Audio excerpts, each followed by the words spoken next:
Damos comienzo a un nuevo programa.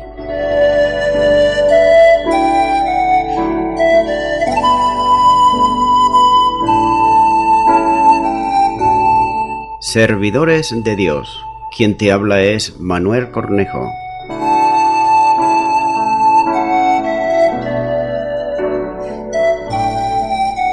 Este es un programa que está respaldado por la Iglesia Evangélica Misión Evangélica de Cataluña.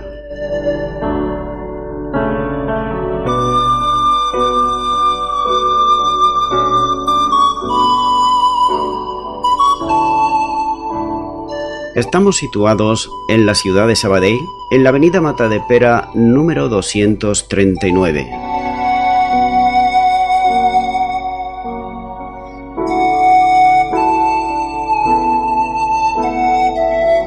Antes de dar introducción a la palabra de Dios, estaremos poniendo una alabanza.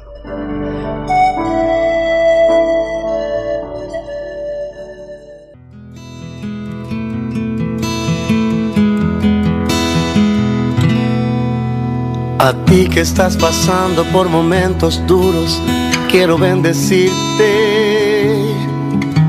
A ti que estás llorando ahora mismo sin consuelo, quiero animarte y llevar esta palabra de aliento que termine todo tu sufrimiento. En el nombre de Jesús, amén. A ti que las dificultades ya te ahogan, quiero bendecirte. Y a ti que estás pensando abandonarlo todo, quiero animarte y enviarte esta palabra de aliento, declarando sobre ti tus bendiciones. En el nombre de Jesús, amén. Que se abran los cielos, que se llene tu vida, que la misericordia del Señor te cubra día tras día. Que se abran los cielos, que se llene tu vida, que la misma presencia del Señor te cubra hoy.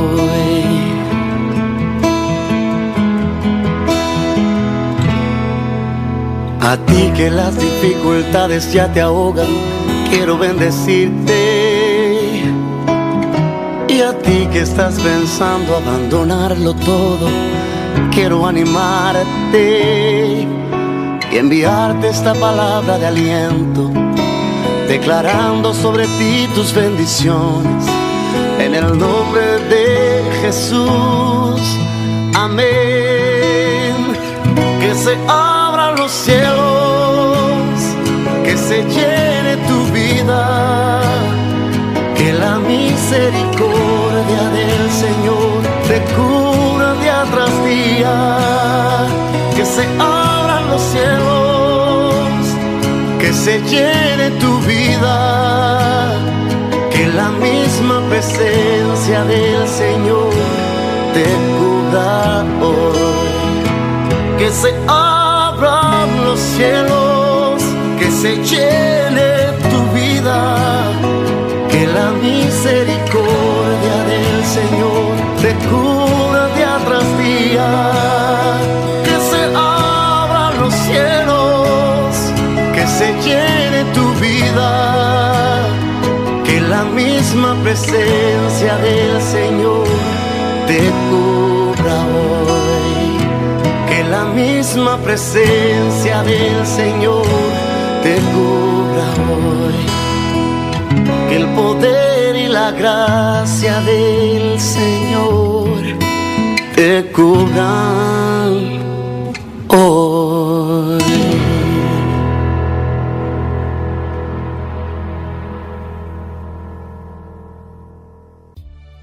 Y de nuevo, tras la pausa musical, ya estoy con todos ustedes para estar compartiendo la palabra de Dios, que es la Biblia, y lo haré de una manera expositiva versículo a versículo.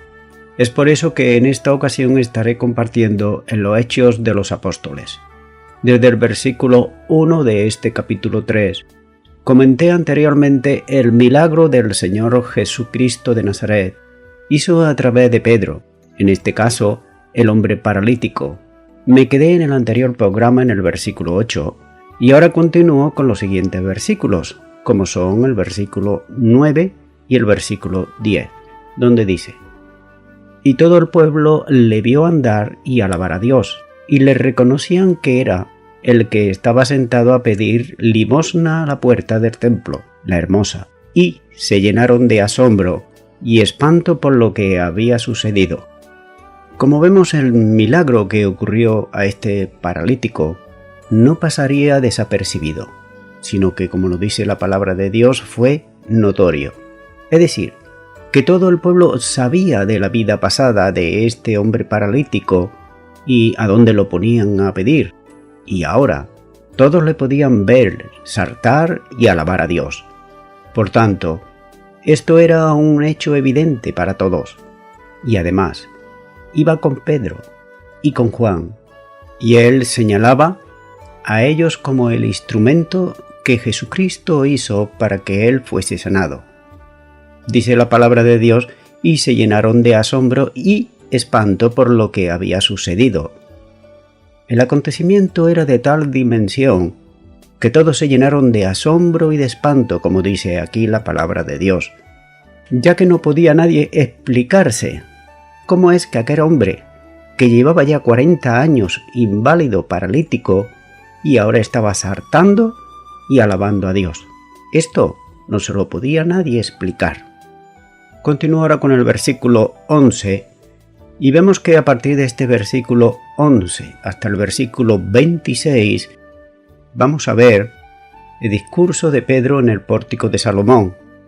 Y dice Hechos 3, versículo 11: Y teniendo asidos a Pedro y a Juan, el cojo, que había sido sanado, todo el pueblo atónico concurrió a ellos, al pórtico que se llama de Salomón. Los apóstoles, tanto Pedro como Juan, y el que había sido sanado, entraron al templo para la oración, y luego de ella volvieron al exterior, en compañía del que estaba cojo, que no se separaba de ellos, haciéndose de Pedro y de Juan, como hemos leído, de manera que entre este versículo y el anterior transcurrieron un espacio de tiempo. Posiblemente la ruta que tomaron los tres en la salida al exterior los llevaba nuevamente hacia la puerta de la Hermosa, por donde antes habían accedido, y al salir siguieron en dirección a lo largo del atrio exterior, en donde se extendía el pórtico de Salomón, una de las zonas edificadas bajo columna de estilo griego. Se cree que esta edificación se levantaba sobre lo que había sido parte del templo de Salomón. Sin embargo, no debe ser así, puesto que aquel templo no alcanzó la extensión que tuvo el templo de Herodes. Y precisamente, y en ese mismo lugar, Jesús está presente en aquel momento por la sanidad hecha en su nombre. No era visible físicamente, pero, a pesar de su ascensión a los cielos, continuaba operando milagros, como cuando estaba en la tierra. Una multitud siguió a los tres, de manera que en el pórtico de Salomón se había reunido una gran cantidad de personas que estaban dispuestas a escuchar las palabras que Pedro le iba a pronunciar.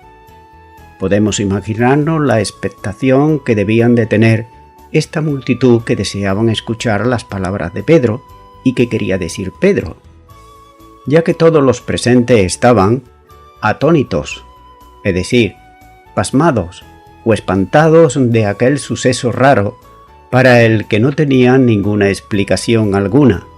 Estaban los que habían visto el milagro y todos los que se habían unido a ellos por la noticia de la salida del cojo, al que veían andando con Pedro y con Juan. Continúo ahora con el versículo 12, donde sigue diciendo la palabra de Dios. Viendo esto, Pedro respondió al pueblo: varones israelitas, ¿Por qué os maravilláis de esto? ¿O por qué ponéis los ojos en nosotros, como si por nuestro poder o piedad hubiésemos hecho andar a éste? Nótese que la multitud se agolpaba frente a los tres, frente a Pedro, a Juan y al cojo. Era un auditorio plenamente dispuesto para escuchar lo que Pedro le iba a decir. Era un gentío asombrado por el milagro que se había producido delante de sus mismos ojos.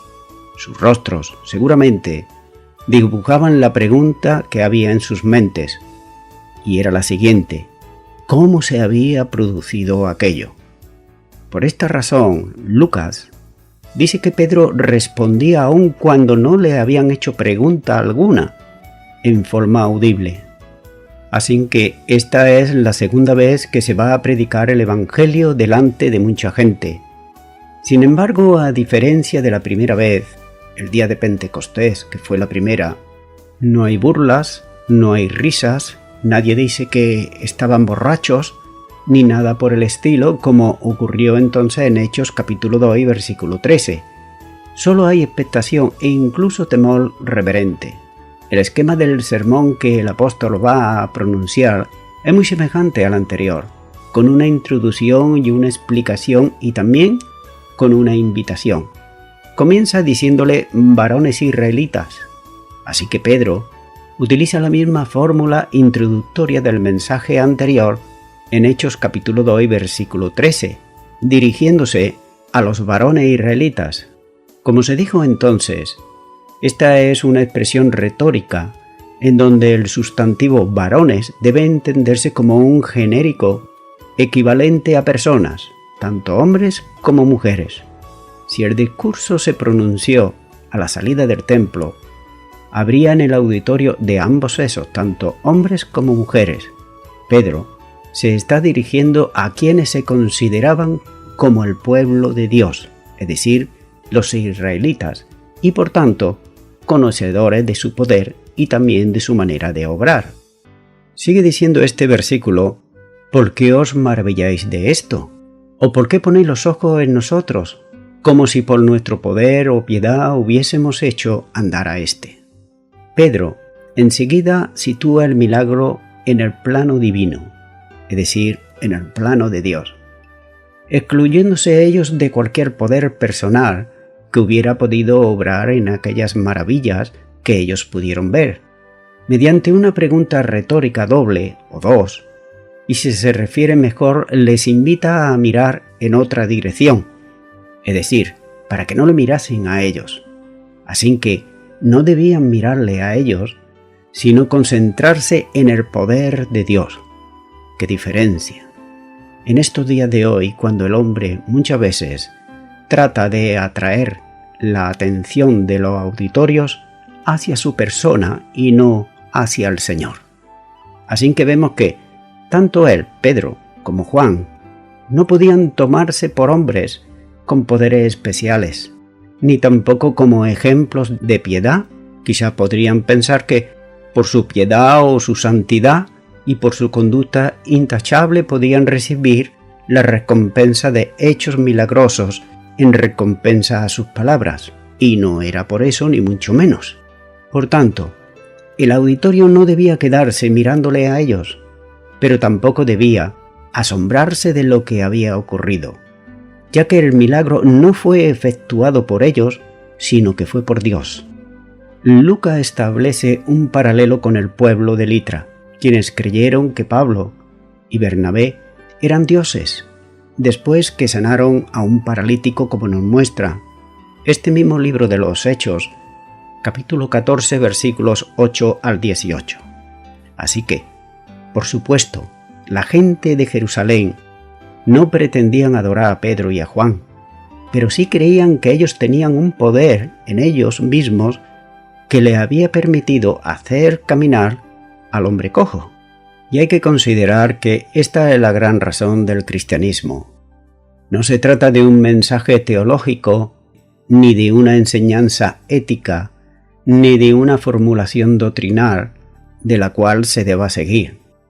El cristianismo es un fenómeno de poder visible absolutamente a todas las personas. Jesús no solo enseñó, sino que también hizo y enseñó tal como dice en Hechos capítulo 1 y versículo 1.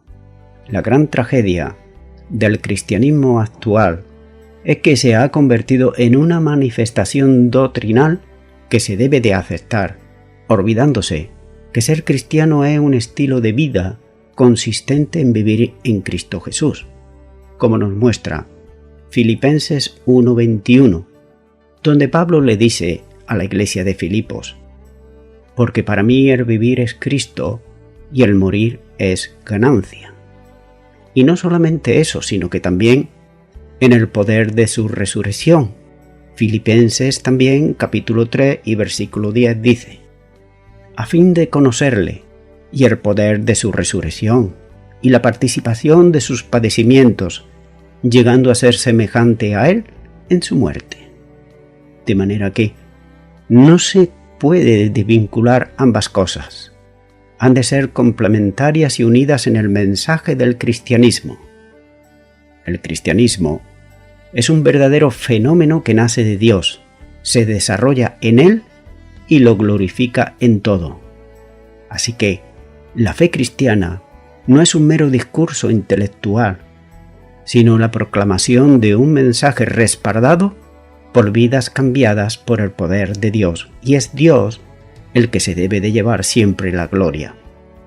Este es el verdadero impacto del cristianismo, al que debemos de volver en los días de hoy.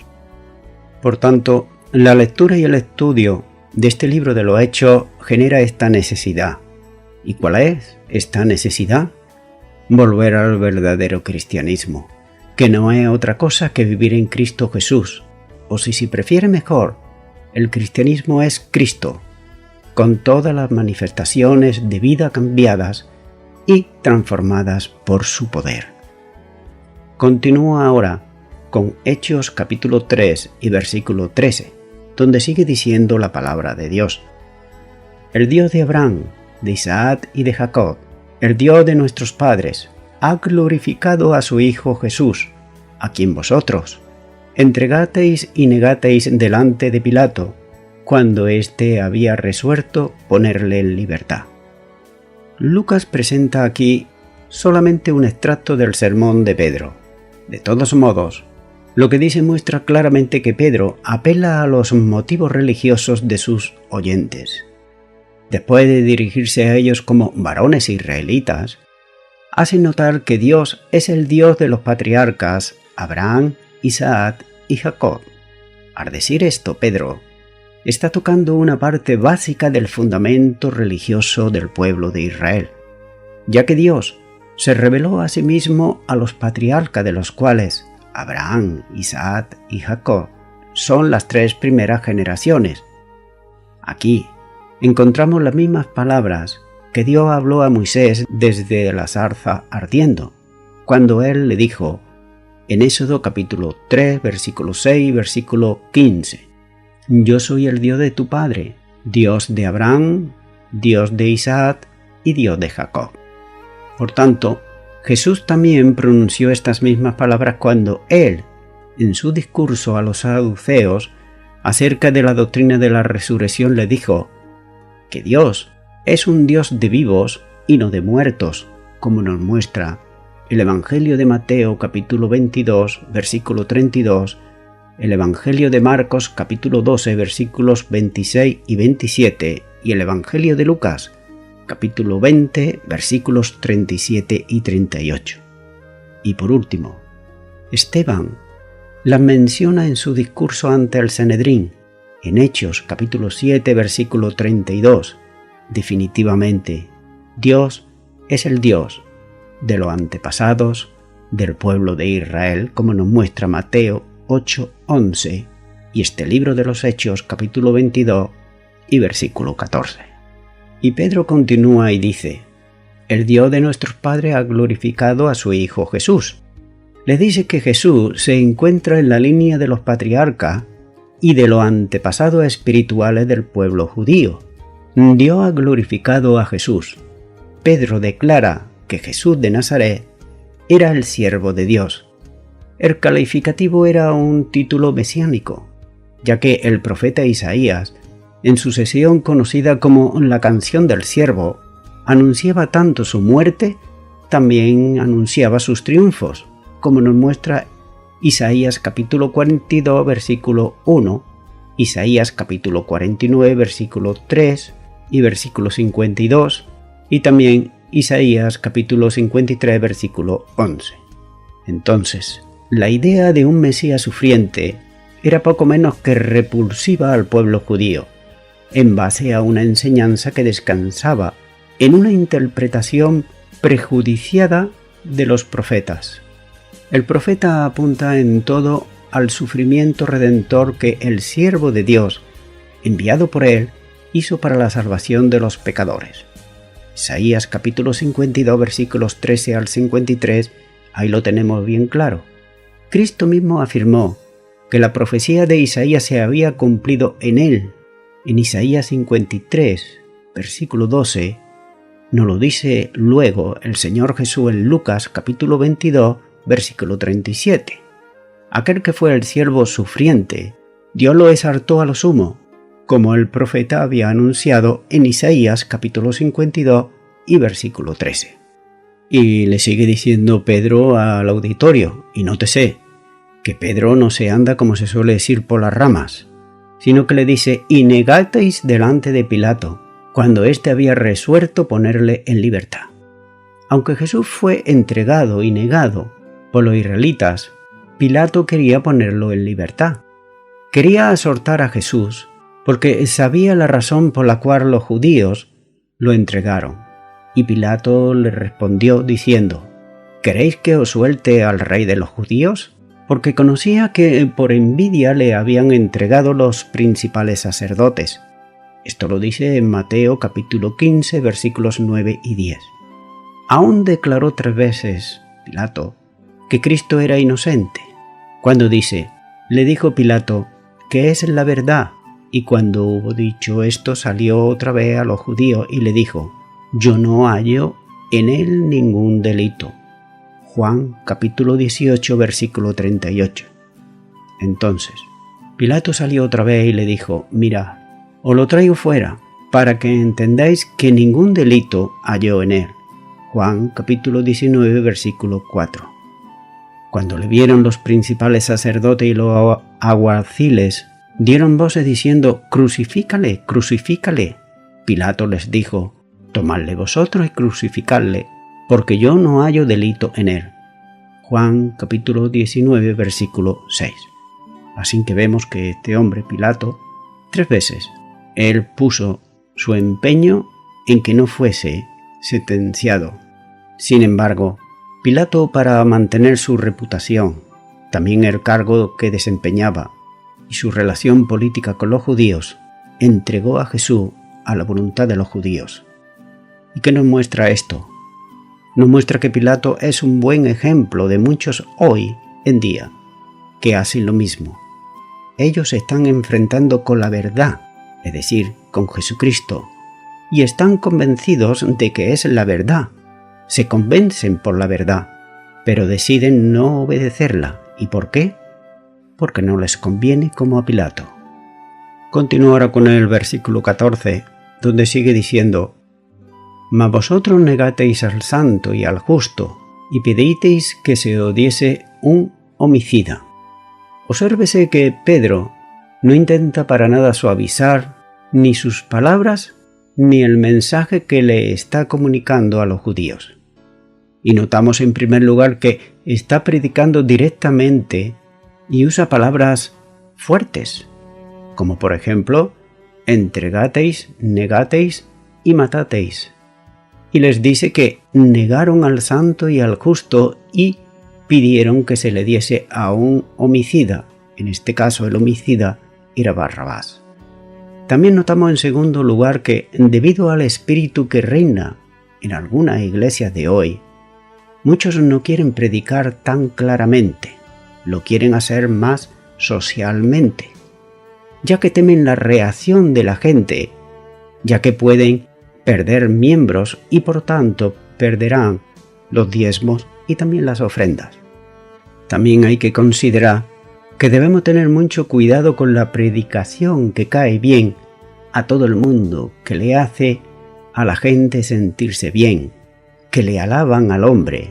Cristo no avisó de esto, cuando Él dijo en Lucas capítulo 6, versículo 26, «Ay de vosotros, cuando todos los hombres hablen bien de vosotros, porque así hacían sus padres con los falsos profetas». También debemos predicar la palabra de Dios de una manera que cae bien al Señor, que le hace a Él sentirse bien, como nos dice Gálatas capítulo 1 y versículo 10. Pues, ¿busco ahora el favor de los hombres o el de Dios? ¿O trato de agradar a los hombres?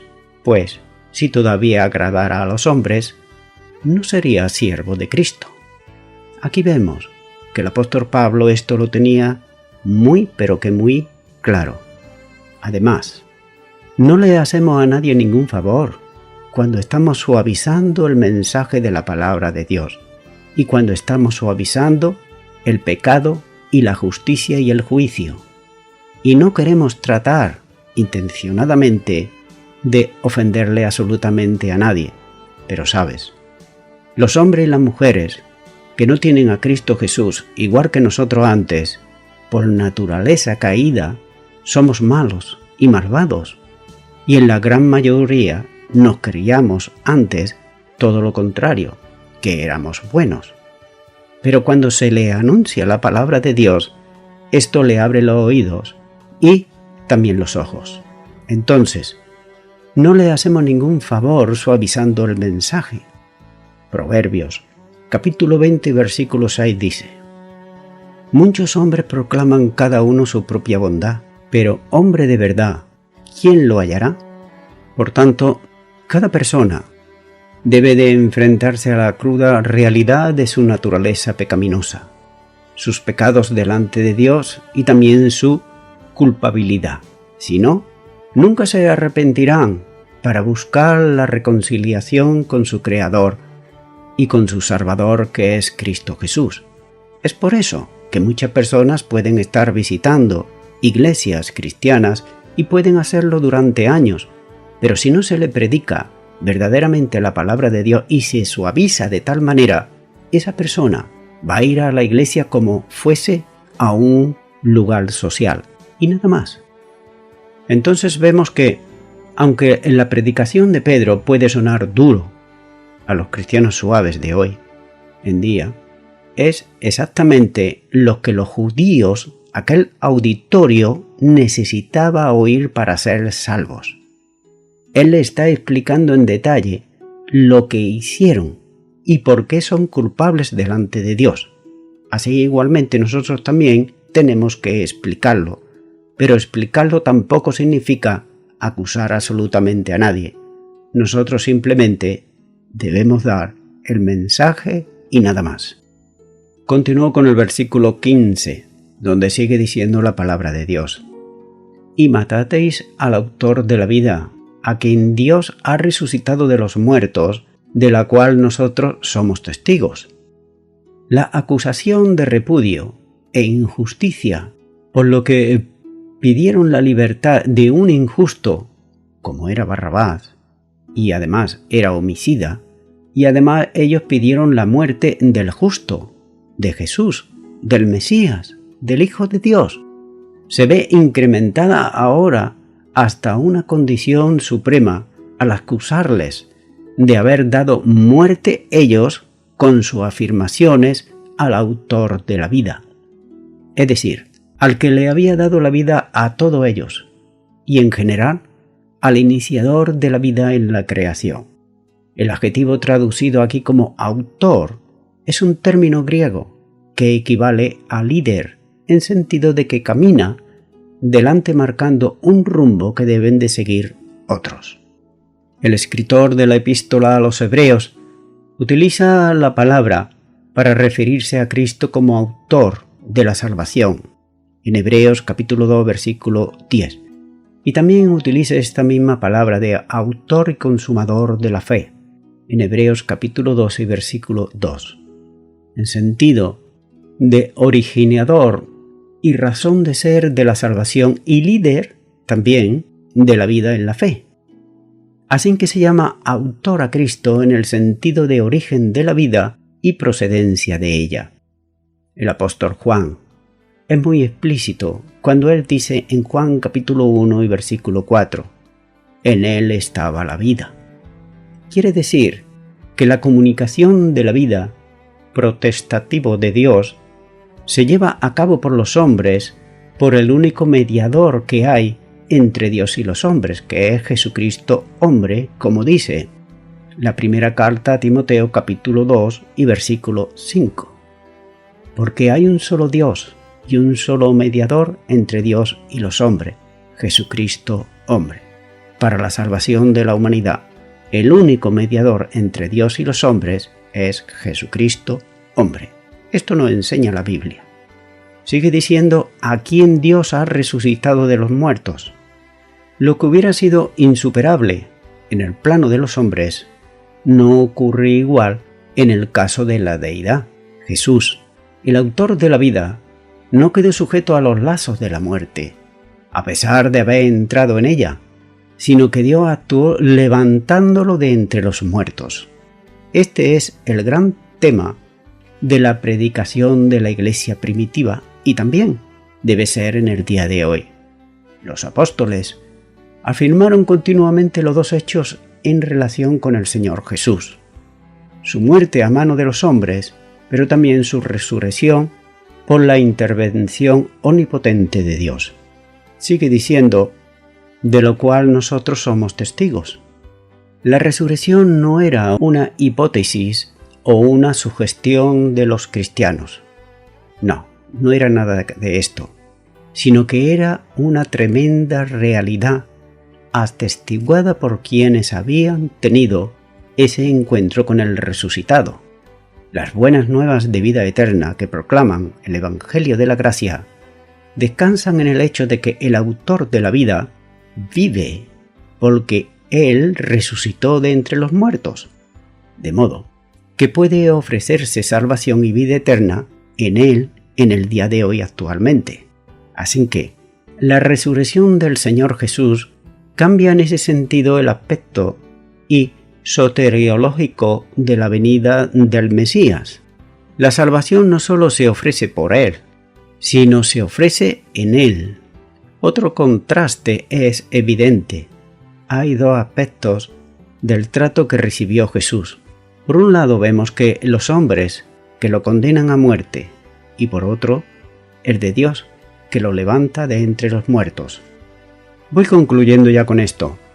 Amigo y amiga oyente, hay quienes piensan que lo que declara la Biblia no tiene nada que ver con ellos, que eso es para los otros, para los religiosos, para las personas que les gusta la Biblia, que les gustan las cosas religiosas y ya está, y se quedan ahí. Sin embargo, es todo lo contrario, ya que, entonces, ¿para qué vino Cristo a la tierra? ¿Para qué anunció el reino de Dios, Jesucristo? ¿Para qué se dejó prender y también crucificar? ¿Y por qué después de su muerte a los 3 días resucitó? Todo ello, Cristo tuvo que hacerlo para que el hombre y la mujer que cree en Él y en su obra pueda ser salvo, pueda ser salva en el día de hoy. Romanos capítulo 8 y versículo 11 dice: Y si el espíritu de aquel que levantó de los muertos a Jesús mora en vosotros, el que levantó de los muertos a Cristo Jesús vivificará también vuestros cuerpos mortales por su espíritu que mora en vosotros. Amigo y amiga oyente, te haré una pregunta y tú lo sabes muy bien, y no te engañes a ti mismo o a ti misma. Y en la siguiente, ¿mora Jesucristo en tu corazón? Fíjate que no te dije si tienes una religión, sino que ¿mora Jesucristo en tu corazón? Sinceramente, si tu respuesta es no, puedes ahora orar conmigo y repite conmigo esta oración para recibir a Jesucristo en tu corazón como Señor y Salvador. Oremos. Señor Jesucristo, me confieso delante de ti, un pecador, una pecadora. Me arrepiento de todos mis pecados. Por mis pecados, tú sufriste el castigo. Tú morites en la cruz del Calvario, pero también creo que tú resucitaste de entre los muertos. Tú vives. Por eso, yo ahora te abro mi corazón y te recibo como mi Señor y mi Salvador. En el nombre de Jesús. Amén. Pues bien, amigo y amiga oyente, si tú has hecho esta oración de todo tu corazón, pues ciertamente con la autoridad de la palabra de Dios, en este momento tú tienes a Cristo en tu corazón. Pero ahí no queda la cosa, sino que tú debes de orar a Dios en el nombre de Jesucristo. Ora al Padre Celestial. Él, Jesucristo, te dará a conocer al Padre Eterno a través de su palabra. Léela cada día, comienza por los Evangelios. También es necesario que tú puedas crecer espiritualmente, que no lo hagas por tu propia cuenta. Para ello, es bueno y necesario que tú puedas congregarte en una iglesia cristiana evangélica donde se predique, donde se enseñe y se practique la sana doctrina y la palabra de Dios. Congrégate ahí y con el tiempo podrás servir al Señor. Y a toda la audiencia, nuevamente me estoy despidiendo de todos ustedes y será Dios mediante hasta el próximo programa. Que Dios os bendiga a todos.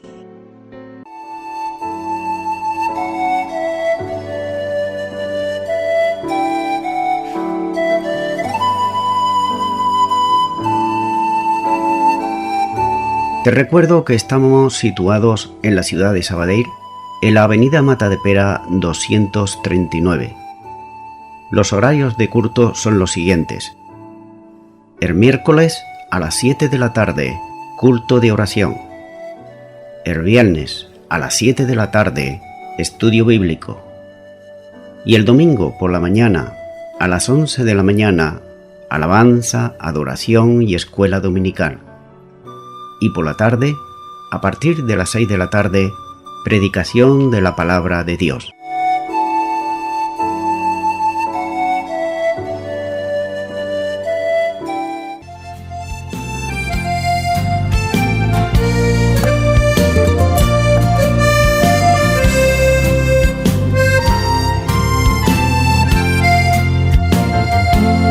Porque buscáis entre los muertos al que vive. No está aquí, pues ha resucitado. Así le dice el ángel a las Marías. Fue a Galilea como se lo había anunciado. Si tú sabes dónde está el cuerpo de mi maestro, ay, dímelo, enséñamelo para llevármelo, para cuidarlo.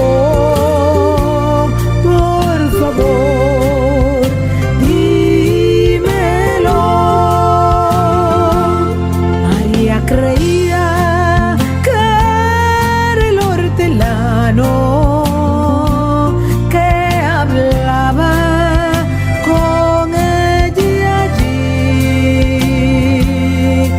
Ella no había reconocido que el que le hablaba era su rabí. Si tú sabes dónde está el cuerpo de mi maestro, ay, dímelo, enséñamelo para llevar